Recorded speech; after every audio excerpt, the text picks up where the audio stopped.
So there is a lot of stuff going on with the United Healthcare CEO being gunned down and the guy getting caught and all that. There has been some hilarious assumptions and just pure stupidity involved with the gun that was used. And let me tell you, on the first video that I did, I got a ton of emails. People on Instagram sending me messages saying, hey man, he used this World War II gun. You gotta change your video, man. You better change it. You got disinformation out there. Folks, not everybody is super excited about how the economy is going. And that includes banks. Over 300 banks are at risk of failing currently. And it's one of the reasons why I choose American Hartford Gold to protect my money. Throughout our lifetime, the dominance of the US dollar has been unquestioned, but that has definitely changed. As we face unprecedented inflation, even like we said, banks are starting to fail. And for me, that leads me to put more and more money into precious metals. So now is the time to call the only precious metal dealer I trust, American Hartford Gold. They'll show you how to protect your savings and your retirement portfolio by diversifying your assets into physical gold and silver. If you have a bunch of cash in the bank, I would be scared at this moment. American Hartford Gold has a 5-star rating with the Better Business Bureau. Tell them that I sent you and they will give you up to $15,000 of free silver on your first order.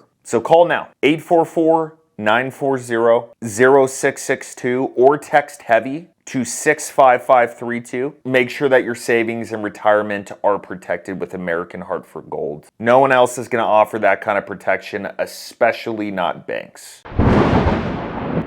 So because I've had so many people, I don't know who these people are, they can't be subscribers of mine, but I don't know, I guess people who think that they know about guns like CNN. CNN thought it was a veterinary gun. They got a whole video on YouTube up about it. CNN, why even put a video out like this if you don't know? A captive bolt is fired from a stunning gun, powered by either compressed air or a blank cartridge. A bolt with a mushroom-shaped head is propelled from the barrel, but remains captive and returns after firing. There is no free projectile. The impact of the bolt on the skull produces immediate onset of unconsciousness. There may be some surface damage to the skull, but the bolt does not penetrate. Is that what you think the gun was? I mean, listen to this. The breaking news, we've got new details about the gun used by the suspected shooter. Police revealing just moments ago that they are looking into the possibility, as you look here, that the assassin used, right there, let's pause it, that gun in his hand as a veterinarian gun. That's a larger firearm. It's used on farms and ranches. Police are also revealing they're talking to Brian Thompson's family as well as people he worked with and local law enforcement in Minnesota.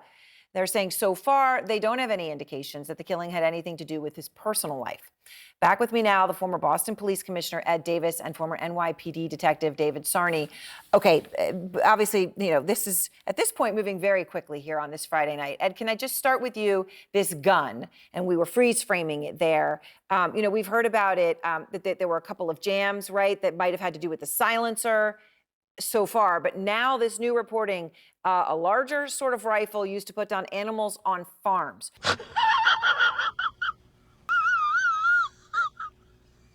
What would that actually reveal about this killer, that he would have had such a gun? Hi, Aaron. There certainly have been a number of theories as to why that gun had to be cocked so many times. A valid explanation for it: if this is a specialized weapon that's used on a farm, it wouldn't need to be automatically able to fire after each round. It would be something that you could do a single shot with. And it appears as though that's what's happening here. Now, that would lead one to believe that there may be some nexus to rural areas of the country, and this is either someone who's been aggrieved by the insurance company or maybe even an activist that is making a statement about business.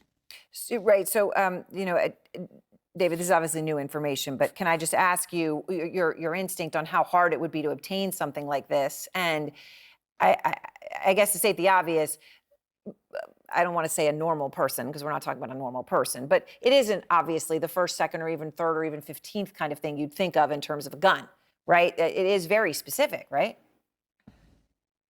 Definitely very specific, and accessibility always deals with firearms. And that's why when this video came out, everybody was already making perceptions. And the benefit of this is when you start researching this and start doing the work, you find out more nuances about this firearm. We thought it was jammed, as former commissioner said. This is an unusual type of firearm to bring, but it comes back to accessibility. Someone had access to this. Did the shooter have it? Did he obtain access from someone else? Did he steal the gun from a location?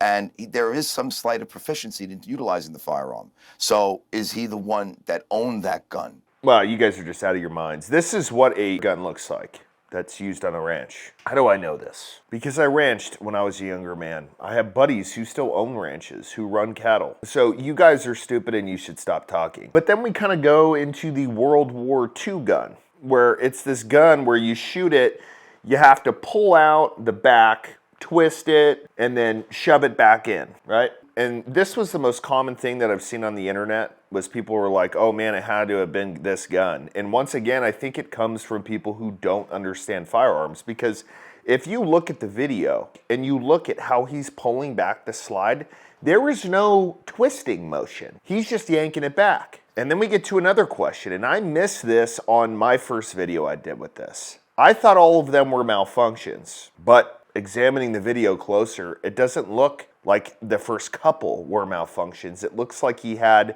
one at the end. Watch it again. So if you look at all the shots, the one at the end where he's trying to back the slide in, it looks like he had a feeding issue. But all the other ones, from what I can see on there, they weren't malfunctions. What he was doing was he was shooting around and then ejecting one. So he was going one after the other. And the reason why I think he did this is because he was ejecting rounds that had writing on them, so he didn't want to shoot them. They said defend, depose, and deny. Pretty interesting stuff, pretty well thought out. And the fact that his gun malfunctioned at the end, when you see him messing with it, trying to feed another round in, back the slide in, that kind of sealed the deal in terms of people thinking that there were malfunctions or that it was this gun from World War II. But here's what I'll say, especially to CNN. You guys seriously have no idea about any of this stuff. You don't know about guns. You want to take guns away from us. I'm surprised you haven't covered it about the suppressor side and how he got a suppressor. Guess what? It was a 3D printed gun. Now what do you have to say?